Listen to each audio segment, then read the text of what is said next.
Halo semuanya, bertemu lagi dengan saya Khairunisa.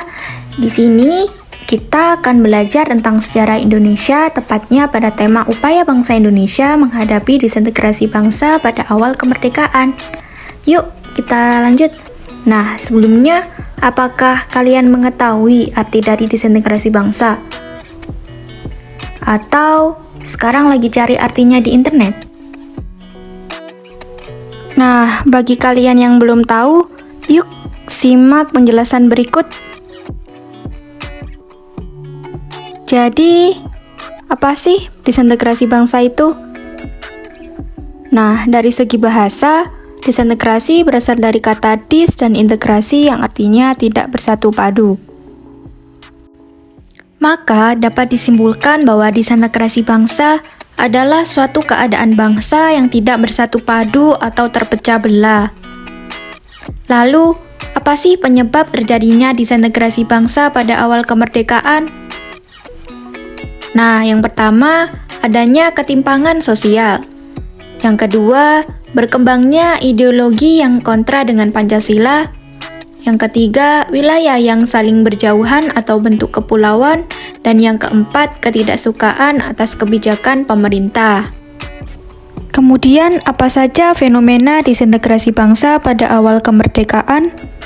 Yang pertama, gerakan DITII. Yang kedua, gerakan PKI tahun 48 dan 65. Yang ketiga, gerakan RMS. Yang keempat, gerakan Andi Aziz. Dan yang kelima, gerakan APRA. Wah, ternyata mudah dipahami ya. Lalu, apa tujuan pemberontakan pada awal kemerdekaan itu? Wah, menarik nih. Kalau mau tahu, yuk simak penjelasan berikut.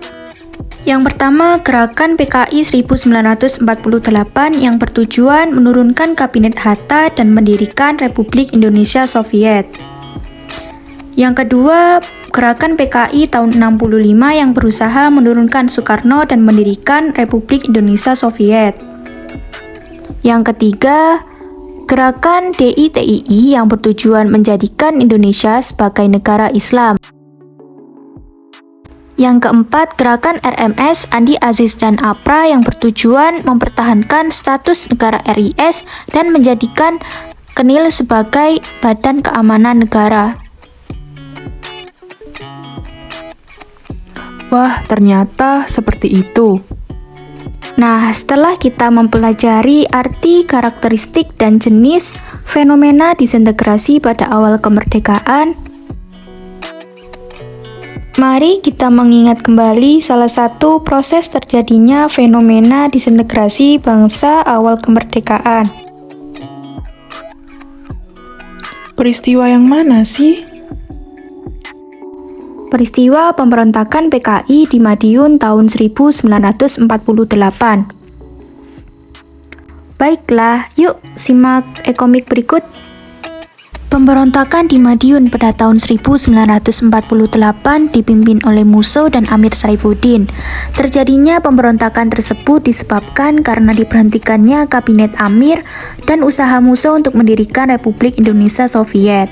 Pemberontakan dilakukan dengan menghasut rakyat agar membenci pemerintah, menyatukan Kabinet Hatta, melakukan pemogokan, dan melakukan pembantaian tokoh terkemuka di Madiun. Pembantaian dilakukan PKI dan FDR pada November 1948 kepada tokoh terkemuka yang terdiri dari Soerdjo, Gubernur 1 Jawa Timur, Durjat, Kombes Polri 1 Jawa Timur, dan Surono, Kompol Polisi 1 Jawa Timur di sekitaran Sungai Kakah. Perbuatan yang dilakukan oleh PKI dan FDR membuat pemerintah geram. Berbagai cara untuk membujuk Musso dan Amir agar menghentikan pemberontakan tidak berdampak apapun. Alhasil, Presiden Soekarno memberi perintah langsung kepada Jenderal Sudirman untuk memulihkan keamanan dan ketertiban. Selama proses penangkapan, Musso tertangkap di toilet umum dengan 2 kali tembakan, dan Amir Saifuddin tertangkap di perkebunan Jati Gunung Lambu, yang akhirnya mereka berdua harus mempertanggungjawabkan perbuatannya.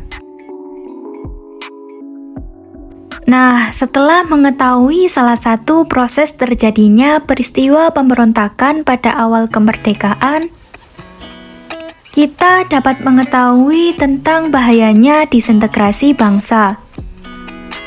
Lalu, apakah kalian sudah mengetahui cara menghadapi disintegrasi bangsa di masa sekarang dan masa depan? Kalau aku sih masih kurang tahu. Nah, untuk menambah pengetahuan kalian, yuk simak penjelasan berikut. Upaya yang dapat dilakukan untuk menghadapi disintegrasi bangsa adalah: